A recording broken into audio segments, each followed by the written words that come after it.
Alors, donc, vous êtes notre nouvelle assistante pour ce voyage. Oui, oui. Et est-ce que vous pouvez vous présenter un peu, alors dire comment vous avez appris le français et qui vous êtes? D'accord. Je m'appelle Alexandra.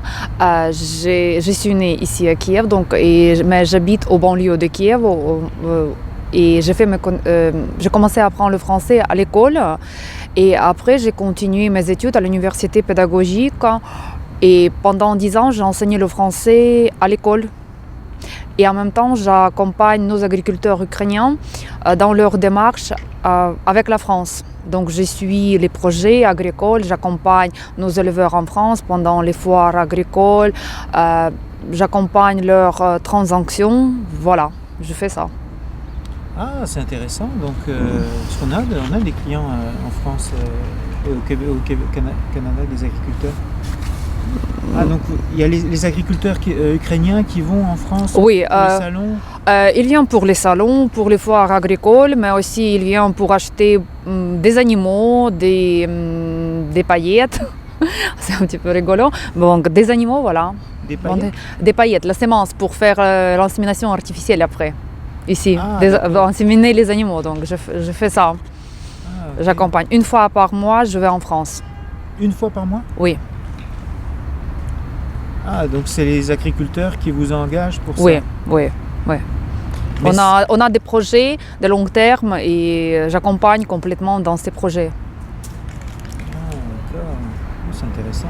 Oui, c'est très... Et c'est le gouvernement qui paye ça ou c'est... Non, c'est privé parce que chez nous, tout est privé, donc ce sont les agriculteurs qui payent tout. Ah, ok. Voilà. Et c'est des gros groupes d'agriculteurs? Il y en a, oui, oui. Mais pas tous. Il y a des petits agriculteurs, mais voilà, c'est comme ça.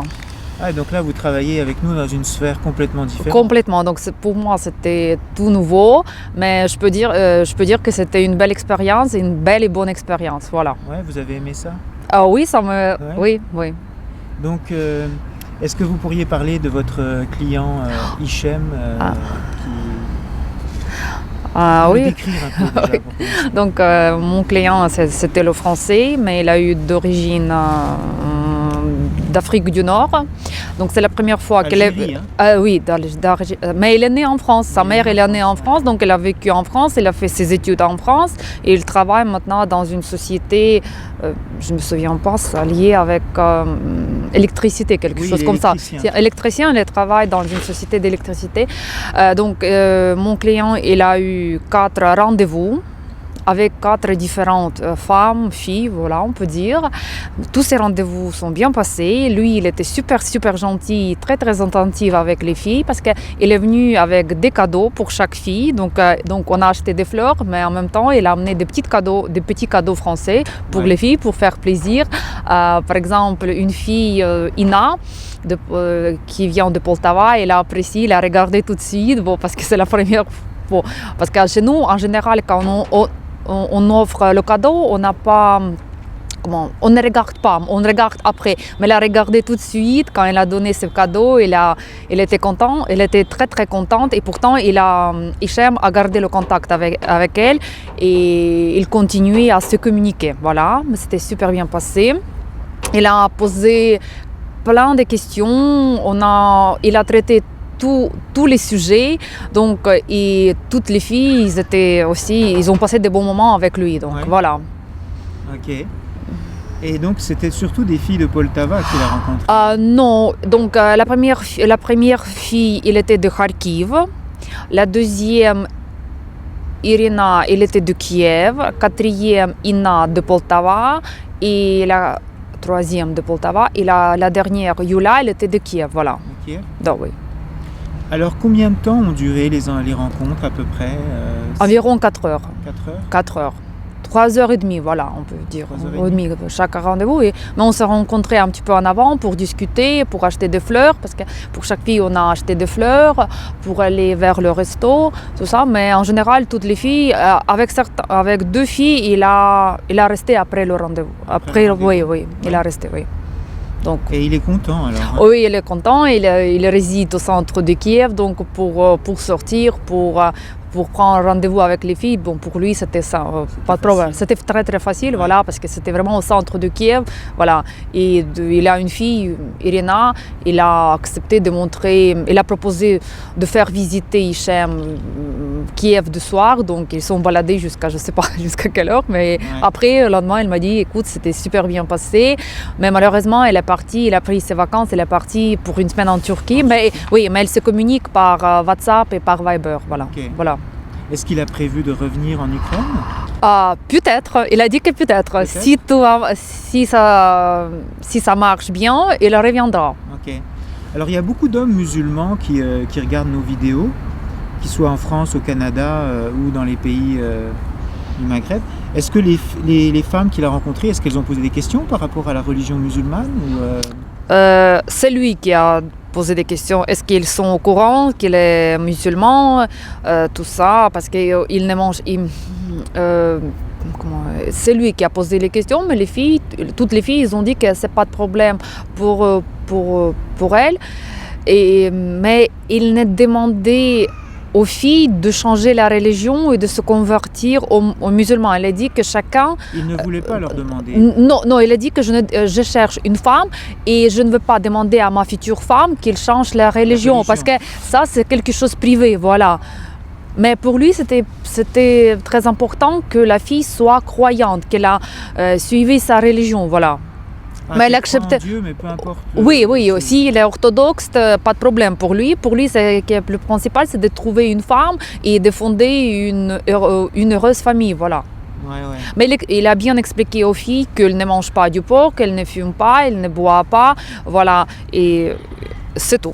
Mais c'était bien passé. Ils ont, avec toutes les filles. Comment les femmes ont réagi? Ça les dérangeait pas? Non, ils ont répondu que non. Non. Mais non, et ils ont posé des questions parce que toutes les filles, ils ont dit qu'elles sont croyantes. Il y a certains qui vont à l'église pour les fêtes, ils suivent toutes les traditions, tout ça. Pour lui, c'est bon. Mais c'est bien passé au niveau de ça. Ouais. Oui, pas de problème. Ok. Est-ce qu'il y a eu des rencontres plus intéressantes que d'autres? Est-ce qu'il a fait Est-ce que vous avez senti en tant qu'assistante qu'il y avait des femmes qui étaient plus intéressantes pour lui Oui, et on était d'accord avec lui sur ces filles tout de suite. Oui. Oui, c'était tout de suite, c'était comme ça. Donc c'était deux filles, c'était Irina de Kiev et Ina de Poltava, voilà. Il était intéressé, oui, par eux. Il continue à se communiquer avec elle, voilà, par WhatsApp. Ils ont échangé des contacts parce que c'est les filles qui viennent de vos agences de partenaires, voilà. Ouais. Voilà. Il a gardé, c'était bien passé, voilà. Et il y en a une des deux qui est partie en Turquie? Oui. Ça, c'est Irina? Irina, voilà, elle est partie en Turquie, mais ils ont passé toute la soirée, ils ont passé toute la soirée ensemble. Après notre rencontre, ils ont resté tous les deux, voilà. Au restaurant ou ils sont allés Non, ils sont allés se balader dans la ville, ouais. Et après ils sont allés au resto déjà pour dîner tous les deux, voilà. Okay. Et l'autre fille, Ina, s'est bien passée avec elle. Mais malheureusement, elle est rentrée chez elle dans sa ville. Mais peut-être Hichem va venir chez elle pour ce week-end. Peut-être, je ne sais pas ça. On n'a pas encore dit. Ah, oui. J'ai pas compris. Ina, il a gardé le contact avec Ina, c'est la fille qui habite à Poltava. Ouais. Il a gardé avec contact, c'est bien passé avec elle, donc il se communique sur WhatsApp et peut-être il va venir ici à Kiev. Peut-être que c'est lui qui ira. Ah, et qui va aller là-bas à Poltava. Oui, peut-être. Mais ça, c'est pas encore sûr. Mais je sais pas. Parce que c'est une fille qui est assez sérieuse. Vraiment, elle était très sérieuse. Elle a parlé sérieusement avec lui. Et elle a besoin en plus de communication. Donc, elle ne veut pas se lancer tout de suite dans les relations. Voilà. Elle dit il faut faire connaissance un petit peu. Parce que avant la rencontre, ils n'ont pas eu de contact. Donc, ils se sont vus pour la première fois à Kiev. Voilà. C'est quelque chose qui vous a plu? Vous avez aimé ça, cette Ah oui, expérience? c'était très intéressant vois de dans voir, de voir comment les filles se comportent, comment Hichem se comportait aussi. C'était très très intéressant de Ouais. voir comment elle réagit quand elle pose.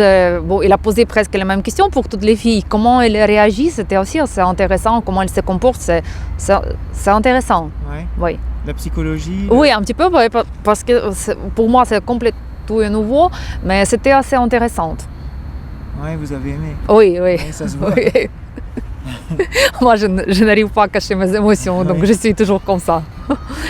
Qu'est-ce que vous pensez des femmes en Ukraine qui partent, qui rencontrent des hommes à l'étranger? C'est un phénomène qui est quand même assez important ici en Ukraine, hein. Il y a beaucoup d'agences matrimoniales d'hommes de France, de Canada qui viennent rencontrer des femmes. Qu'est-ce que vous pensez de ça? Je pense que c'est le choix de chaque personne, donc on ne peut pas juger. Peut-être il n'arrive pas à trouver quelqu'un ici sur place. Je sais pas, je pense que c'est une question personnelle, voilà. Ouais. Je sais pas. Mais s'ils sont héros, pourquoi pas? Mais je sais, d'après... Vous êtes marié avec vous avez un mari ukrainien ou Je ne suis pas mariée. Ah, vous n'êtes pas marié? Mais j'ai eu des relations avec un homme français. Ah oui? Mais on a fait connaissance en vraie vie. Ok. Voilà. Ah, vous avez fait connaissance par le travail, c'est ça? Oui, oui. Oui. Mais je pense que c'est plus important, c'est d'être heureux, heureuse, voilà. Mais si ça marche, pourquoi pas? Pourquoi pas, hein? Pourquoi pas? C'est le choix de chaque personne. Ça se passe un petit peu partout dans le monde. Les gens, ils peuvent se faire connaissance dans les différents pays, ils peuvent se déménager et vivre dans les différents pays, mais ce qui est plus important, il faut rester soi-même, voilà.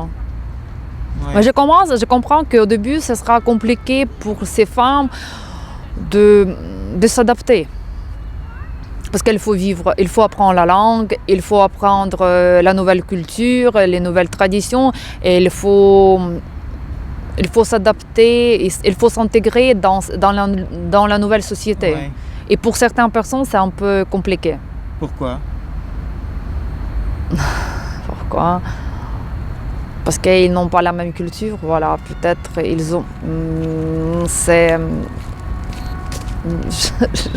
difficile à répondre. Mais ça dépend de la personne. Mhm. Pour certains gens, c'est plus facile. Pour les autres, c'est plus compliqué, voilà. Ouais. Et les filles que Hichem a rencontrées, vous pensez que ce sont des femmes qui sont prêtes à partir?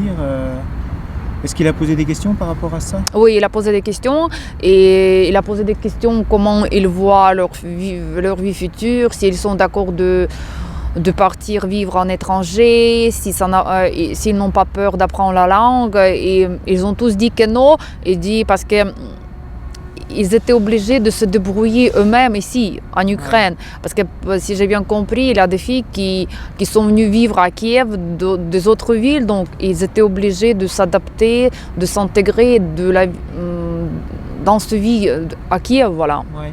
Par exemple, Irina, elle nous a parlé qu'elle a vécu une année à Moscou.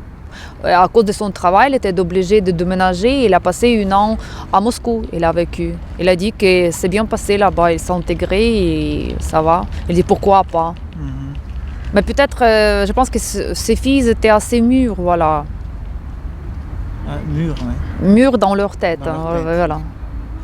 Ah, vous pensez que les filles qu'il a rencontrées, elles sont assez mûres dans leur tête? Oh, oui. Parce Oui. qu'ils ont déjà, c'est pas les filles qui ont 17 ans, 18 ans, donc voilà. Ouais. C'est les filles qui ont 28 ans, 30, 33 ans, quelque chose Ouais. comme ça. Donc, Ok. ils savent qu'est-ce qu'ils veulent déjà. Ils savent qu'est-ce qu'ils veulent, ok. Parfait, donc c'est une expérience que vous avez beaucoup aimée, hein, d'après ce que je vois. On voit que dans vos yeux que ça vous a plu. Oh oui, Oui? oui, c'est vrai, Ok. c'est vrai. Donc on vous rappellera la prochaine fois. J'espère. Mais il faut appeler un petit peu en avant pour que je puisse voir si je n'ai pas de voyage en France. Ouais. Ça, c'est un petit peu Et con. vous aimez la France? Oui, Vous j'ai aimez ça, vécu... voyager en France? Oui, parce que j'ai vécu dans une famille d'accueil en France d'abord, pendant 7 ans. Et maintenant, je vais souvent en France pour mon travail. Et dans quelle région vous allez en France? Donc, j'ai vécu dans la famille d'accueil dans le Loiret, dans la vallée de la Loire, à côté d'Orléans, pas trop loin. Et pour mon travail, on se déplace souvent dans la région Auvergne, en Auvergne. c'est Massif Central, et Poitou-Charentes, la Vendée et tout ça, par là. Ah, ok. Oui. Là où il y a des agriculteurs français. Oh, parce que là-bas, dans la région de Poitou-Charentes, il y a beaucoup des élevages caprins. Et c'est nous, maintenant, c'est la tendance en Ukraine. Beaucoup de gens se lancent dans l'élevage caprin. Et voilà. Les chèvres? Des chèvres, oui. Ah, ouais. Maintenant, c'est la tendance ici en Ukraine. C'est la tendance? Oui. Pour le fromage? Oui, pour fabriquer du fromage, pour fabriquer du lait. Et j'ai un client ici en personne il sait bien se développer avec ça. Il vend ses produits dans les grands supermarchés d'Ukraine. Ah, Il ouais. fabrique du fromage et du lait et des yaourts à la base de lait de chèvre. De lait de chèvre? Oui, et ça se vend super bien. En Ukraine? Oui. Ah, tiens, c'est bizarre, parce que c'est un goût fort, le lait de Et chèvre. il s'adaptait au goût ukrainien. Voilà, Ok. voilà, c'est comme ça. Eh ben. Donc vous connaissez bien l'agriculture alors en fait, hein, c'est ça? Oui, Donc si on a des clients agriculteurs, voilà, vous aurez une assistante parfaite pour vous. bon, merci. Ben, merci beaucoup Alexandra. Oui, Et puis on espère vous voir pour le prochain voyage au mois de mars.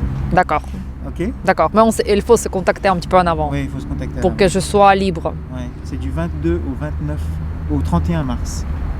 Ah, donc ce sera à la fin. Dernière semaine de mars. Ah oui, c'est impeccable parce qu'au début c'est un peu compliqué parce qu'il faut que j'aille à Paris, au salon d'agriculture à Paris. Ouais.